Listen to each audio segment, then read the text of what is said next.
fois, bienvenue mesdames et messieurs, comme on a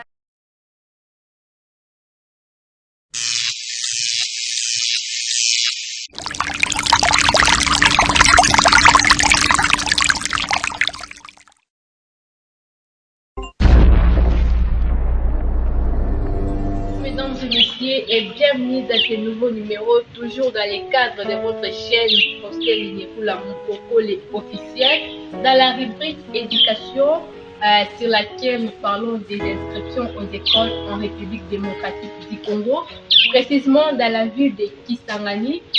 Sur notre plateau, nous recevons M. Noua Ouikojem, que nous allons bientôt rejoindre.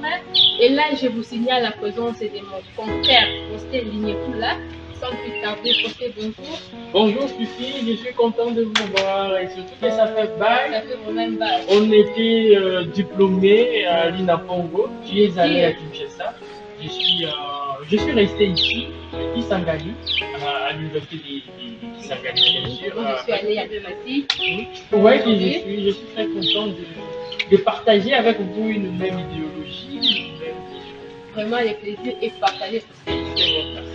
Bien dit au début que nous avons l'honneur de recevoir les coordonnateurs du complexe scolaire Mamalina Mpongo.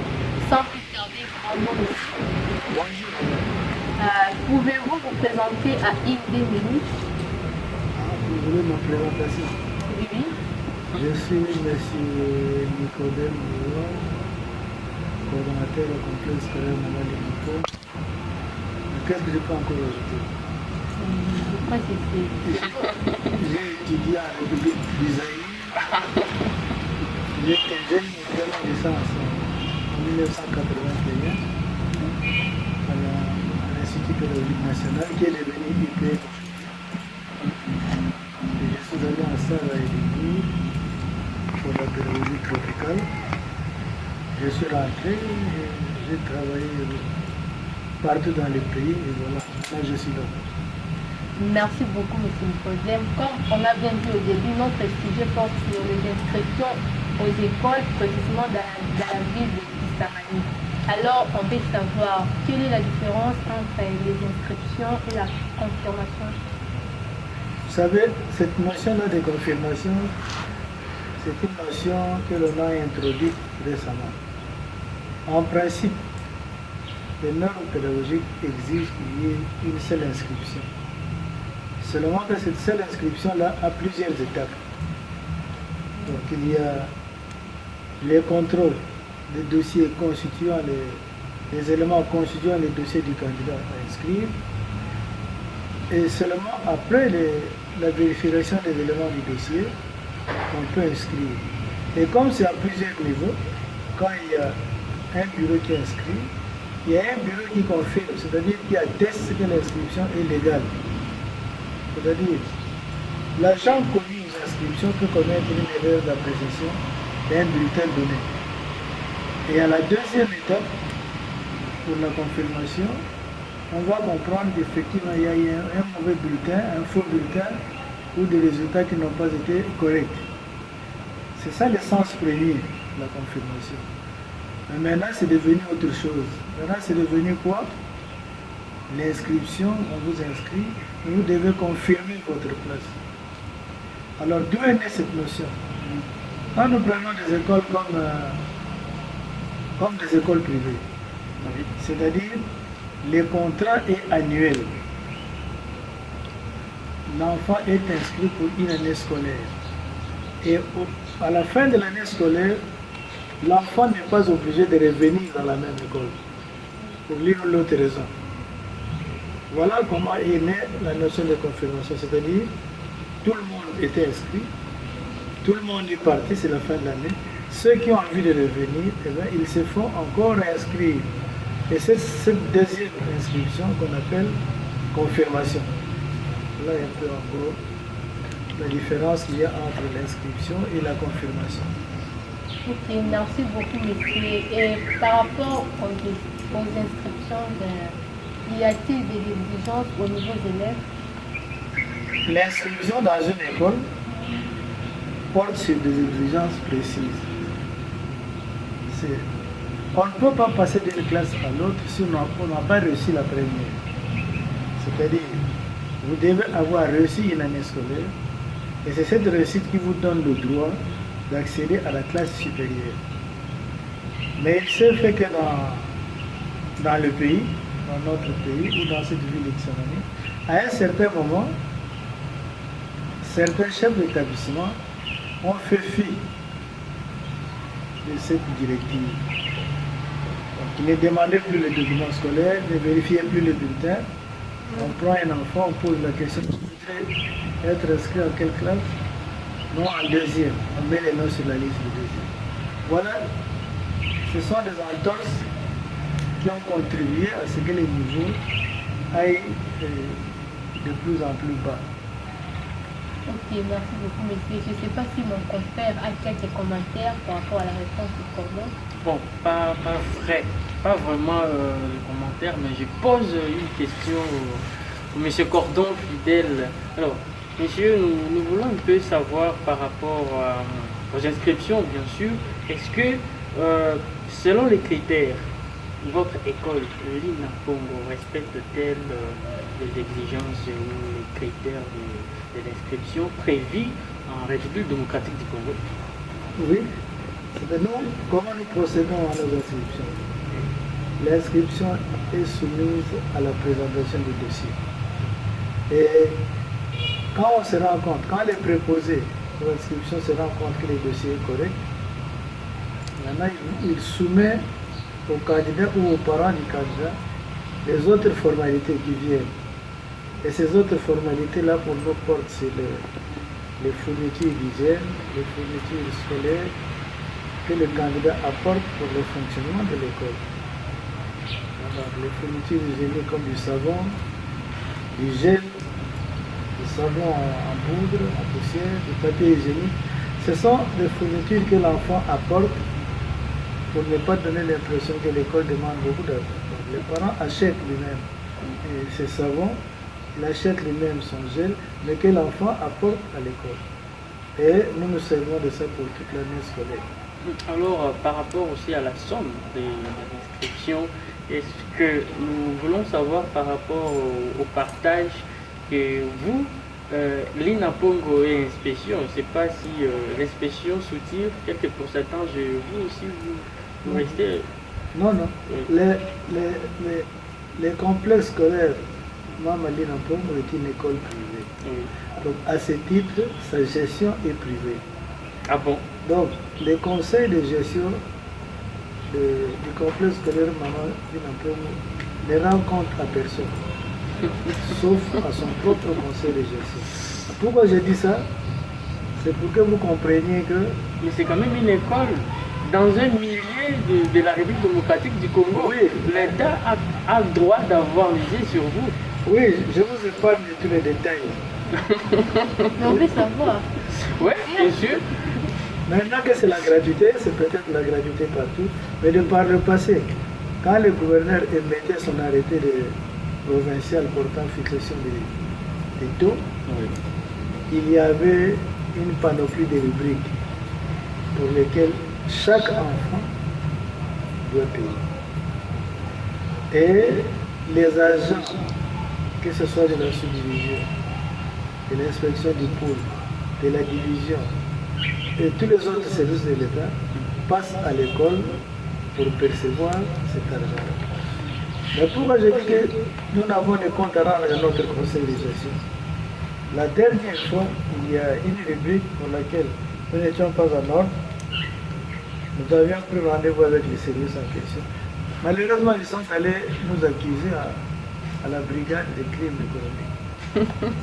Alors c'est ainsi que maintenant nous avons pris la résolution d'incorporer toutes ces taxes-là dans les frais que l'enfant paye pour sa prime mensuelle.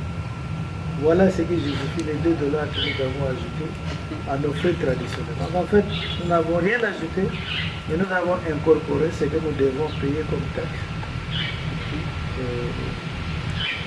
par rapport à chaque candidat, par rapport à chaque élève. Alors, qu'en est-il des élèves qui viennent d'ailleurs, qui ont peut-être sauté les salles de classe arrivé ici à l'INA Congo, comment est-ce que vous décelez que ce monsieur, en tout cas, il a sauté des salles de classe? Mais nous-mêmes, nous sommes experts en enseignement et en élaboration des titres scolaires. Donc, à l'examen du dossier, il y a des critères très simples qui vous aident à constater quel bulletin n'est pas correct ou quel bulletin n'est pas authentique. C'est les pauvres quand même. D'abord par la façon de remplir. Un bulletin rempli par un vrai enseignant, vous voyez que c'est bien rempli. L'écriture n'est pas pointue, l'écriture est appuyée. Un bulletin rempli par un bricoleur, l'écriture n'est pas appuyée, l'écriture est pointue. Donc c'est comme des griffes d'oiseaux. Ça c'est en deux. Et par la lecture du bulletin, il y a parfois des erreurs de calcul. Un bulletin rempli par une vraie école, par un vrai enseignant, respecte toutes les sous-rubriques. Mais un bulletin rempli par un aventurier, je peux l'appeler comme ça, il ne fait pas attention à toutes les rubriques puisqu'il ne maîtrise pas sa constitution. Vous verrez un bulletin où on émet les noms. Vous avez dit la Constitution ne maîtrise pas la Constitution? Non. Ne maîtrise pas les instructions. Ah, les instructions. Donc, les instructions en matière de remplissage de bulletins. Même dans le vol, il y a des inscriptions qu'on peut respecter, même dans le vol. Falsification. Oui, mais justement, il y a des tricheurs intelligents. Si je prends par exemple un enseignant, rodé, un vrai enseignant, mais qui se livre à la vente de bulletins scolaires. Et quand cet enseignant-là va remplir son bulletin à vendre, il le remplit de la même façon que quand il remplit son bulletin de l'école. Donc c'est difficile de la traiter. Par contre, il y a des gens qui n'ont jamais rempli de bulletin, qui commencent par remplir ce bulletin qu'ils veulent vendre.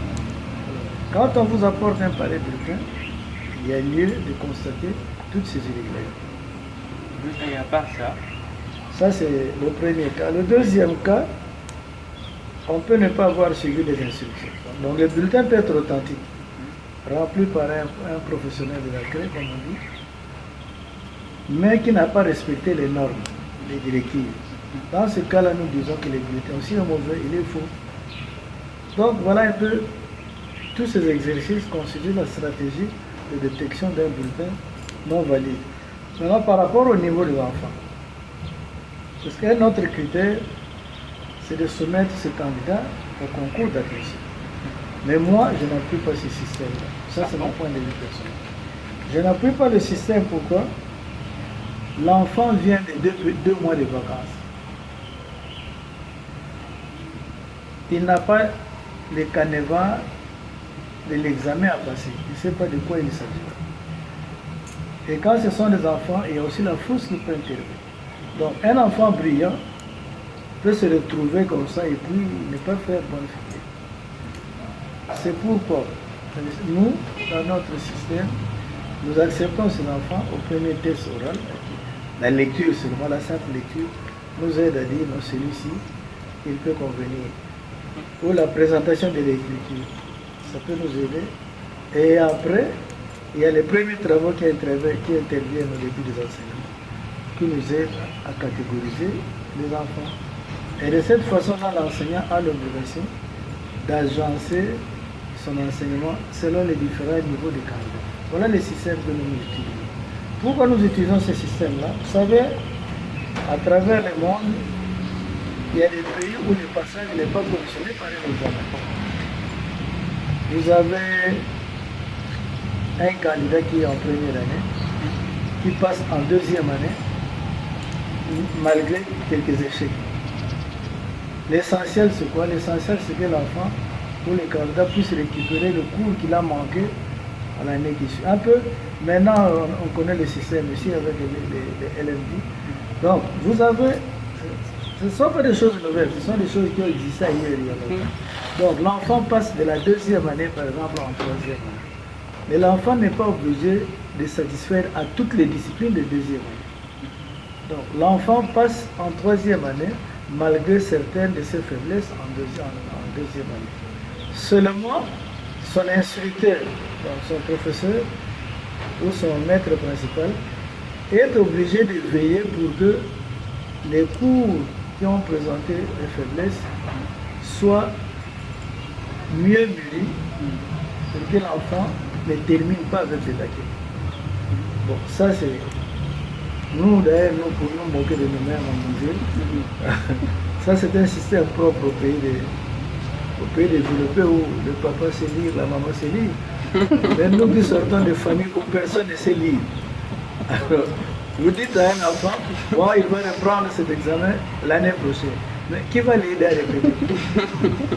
Et vous n'avez pas d'argent. C'est difficile alors. Vous n'avez pas d'argent pour aller recruter un précepteur par rapport à ça. Donc, ce sont des systèmes qui existent, qui ont existé, mais que nous ne pouvions pas utiliser par rapport à nos faiblesses économiques. Alors, quel remède préconiseriez-vous par rapport à cela?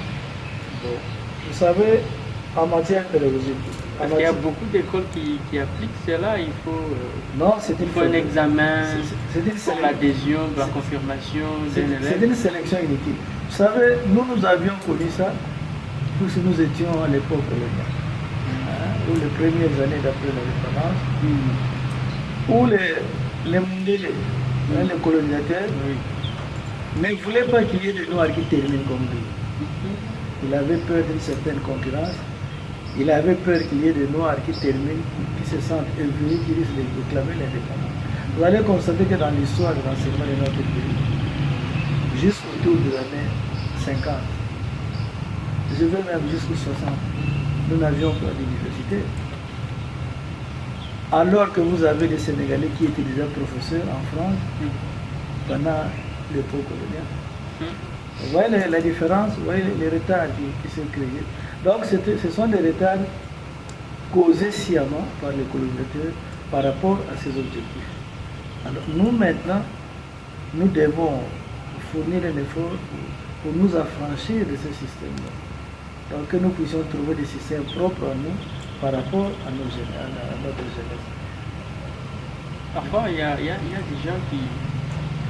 La concurrence de l'école, là, il vient peut-être d'une école un peu qui n'a pas des enseignants de qualité, alors pour adhérer à notre école, alors il faut toujours des épreuves, il faut toujours des textes et tout ça. Quant à vous, ce n'est pas à saluer. Non, non, c'est pas ça. Vous savez d'ailleurs, je vous rappelle comment est né l'examen d'État. Je vous dis ça. Avant 1967, il n'y avait pas d'examen d'État. Chaque école délivrait ses diplômes. Mais il s'est fait que, après les études, il y a les missionnaires catholiques qui pensaient que les élèves qui étudiaient ailleurs n'avaient pas le même niveau que les leurs. Donc on sous-estimait les diplômes des élèves qui venaient d'autres écoles. Et comme ce sont les catholiques qui avaient les universités à l'époque, on n'acceptait pas les élèves qui venaient d'autres écoles, c'est-à-dire les écoles islamiques, les écoles kimbanguistes, les écoles salutistes. Alors que dans certaines de ces écoles, il y avait un très bon enseignement, un enseignement efficace. Donc pour des raisons d'uniformisation, on a institué un examen national. Voilà comment est né l'examen d'État pour donner lieu à un diplôme d'État. C'est-à-dire, quelle que soit l'école où vous avez étudié, vous passez par l'examen d'État pour que vous ayez un diplôme. Et quand vous avez ce diplôme, donc l'État congolais, Zaïro à l'époque, ou congolais, ou que ce que vous voulez, reconnaissait que vous aviez son diplôme. Et cela a donné de la valeur à tous ceux qui étudiaient au Congo, qui allaient à l'étranger. Sinon, même ici, à côté de nous, en République populaire du Congo, à Brazzaville, quand vous avez étudié dans une école qui n'est pas de leur obédience, on ne peut pas reconnaître votre diplôme. On a l'impression que vous n'avez pas étudié. Donc voilà l'un des avantages du diplôme d'État, de l'examen d'État, c'est-à-dire cette uniformisation du système éducatif et cette valeur que ça a donnée à d'autres écoles. Comme venait de le dire l'ami qui était ici, voilà, il y a eu l'examen d'État. Cette fois, si on a publié, il y a des grandes écoles, des écoles traditionnelles, mais où les résultats n'ont pas été faits. Et c'est politique, alors, ce n'est pas à toucher, hein? Non, s'il n'y a rien de politique, on vous trompe. Ah bon? Il y a plusieurs critères pour échouer. Mais si vous accusez de la fausse le jour de l'examen, N'oubliez pas les signes. Ou si vous voulez tricher, je vous donne le cas le plus flagrant. Vous voulez tricher. Mais vous oubliez que là où on corrige, là où on délibère, il y a toute une équipe, tout un service que l'on appelle l'antifraude. Donc, il y a lieu de savoir, prenons dans une salle de classe. 2 fois 2 font 4. Et vous, par erreur, tous vous avez écrit 2 fois 2 font 6. Et tout le monde a écrit 2 fois 2 font 6. Mais on comprend que vous avez triché. C'est-à-dire, vous deviez trouver 2 fois 2 font 3, 2 fois 2 font 5, 2 fois 2 font 9. Là, on comprend qu'il y a une faute. Mais tout le monde écrit 2 fois 2 font 6. Donc, on sent qu'il y a une tricherie. Ça, c'est bon. Ça, c'est de 1. De 2, c'est un examen composé par des gens initiés. Oui. Alors, nous savons, par exemple, j'ai dit nous, puisqu'à un certain moment, j'ai été compositeur moi aussi. Nous savons que cet examen, surtout quand il va à l'intérieur, à beaucoup d'endroits, il y a des enseignants qui font des examens pour leurs élèves. Alors pour limiter les dégâts, on ne pose pas toujours la matière de la façon la plus simple. On serre un peu. Parfois on l'aide. On va au-delà du programme. Alors, quand on va au-delà du programme, tout le monde peut trouver la bonne réponse. En dehors du programme, on dit, on sait qu'il y a quelque chose. Vous voyez ça? C'est fait sciemment, c'est en dehors du programme. Mais tout le monde trouve cette bonne réponse. On sait qu'il y a eu quelque chose. Donc, il y a beaucoup de petites choses, beaucoup de types qui nous font croire qu'il y a une fraude. Alors, quand la fraude n'est pas exagérée, il n'y a pas de problème, on peut fermer les yeux. Mais dès que la fraude est exagérée, on ne voit pas pourquoi on doit fermer les yeux. On sanctionne. Alors vous allez dire non, non, c'était politique. Non, non, il n'y a rien de politique. Il n'y a rien de politique. La science, c'est la science. L'élève, quoique très intelligent, peut faire un peu de malchance. Ça peut arriver aussi. Il arrive qu'un élève brillant fasse des résultats très, très réduits et qu'un autre moyen fasse de très bons résultats. L'élément chance intervient partout dans la vie. Déjà à partir de la naissance, il y en a qui naissent dans les maternités, il y en a qui naissent sous le bois, il y en a qui naissent en période de guerre en brousse. Donc, la chance intervient dans toute notre vie. Donc, si quelqu'un vous tente de croire qu'il s'agit de raisons politiques, non, il ne faut pas y flancher. Il ne faut pas y faire confiance. Et comme nous touchons quand même au résultat ou à la publication d'examen d'État, est-ce que pourriez-vous nous dire un peu le taux de pourcentage qu'a égorgé le complexe scolaire normal du Napongo? Chez nous, oui, chez vous. Chez nous, à Mamadi Napongo, réussir n'est pas extraordinaire. C'est l'échec qui est extraordinaire. Ah bon? C'est-à-dire l'enfant qui a étudié normalement, qui a été encadré régulièrement, il ne va pas à l'examen pour le choix. Ce qui fait que nous, ça ne nous surprend pas quand nos élèves font le bon résultat. Pour nous, c'est ça le résultat qui est. Ce qui nous surprend au contraire, c'est quand il y en a qui échouent. Il y en a quand même qui échouent. Quand il y a un élève qui échoue, ça nous fait réfléchir. Mais quand l'élève réussit, pour nous, c'est cela qui est normal. Mais quand vous recrutez, vous inscrivez les élèves venant d'ailleurs. Oui. À partir des 5e, 6e, 4e, 3e, vous voyez que c'est un défaut déjà, ça ne fait pas partie de vos fruits? Non, il faut reconnaître que le système d'enseignement n'est plus ce qu'il était à l'époque coloniale. À l'époque coloniale, l'enseignement était réservé. Déjà, comme je venais de dire, dans l'esprit du colonisateur, tout le monde est libre d'étudier pour éviter les revendications. Comme premier élément d'appréciation. Mais maintenant, nous savons que nous sommes fils de ce pays. Alors, quand un enfant vient, on ne se met pas à le rejeter. Au contraire, il faut le former tel qu'il est. Un enfant qui a envie d'être formé et qui trouve un encadreur qui veut vraiment le former, l'enfant c'est un enfant, il se corrige toujours, il s'améliore toujours. Nous sommes des humains, il arrive des fois que l'enfant est têtu ou ne comprend rien de ce que vous voulez dire. Mais on finit toujours par comprendre. Vous savez, même un fou a peur de la mort. Oui. Donc, si vous expliquez à un enfant, vous prenez le temps de lui expliquer sincèrement ce que vous voulez, il finit toujours par comprendre. Seulement que nous sommes faibles par notre chair, souvent nous nous énervons, nous nous décourageons et nous ne nous occupons pas de ces enfants. Donc, l'une des grandes erreurs de notre système éducatif repose sur nous les encadreurs aussi, nous les enseignants, nous les encadreurs. Si un enseignant sait qu'il n'est pas suivi, il ne va plus préparer. Si un enseignant sait que ses élèves sont toujours distraits, il ne va plus préparer.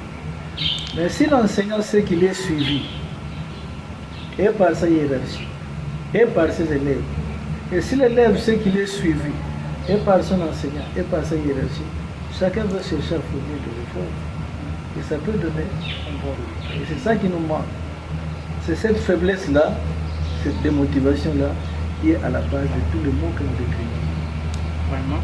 Alors, est-ce que vous pouvez nous rappeler quelle est la filière que vous avez faite À l'IPEN. D'abord, l'IPEN, c'est la pédagogie.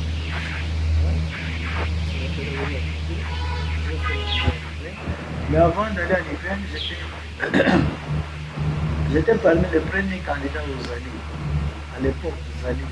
Vous voyez, en 1953, lors du combat à Mohamed Ali Foureman, M. Mobutu a exigé, le maréchal Mobutu de l'époque, il a exigé que les Américains ouvrent des centres d'anglais partout. Et nous avons eu la chance d'être les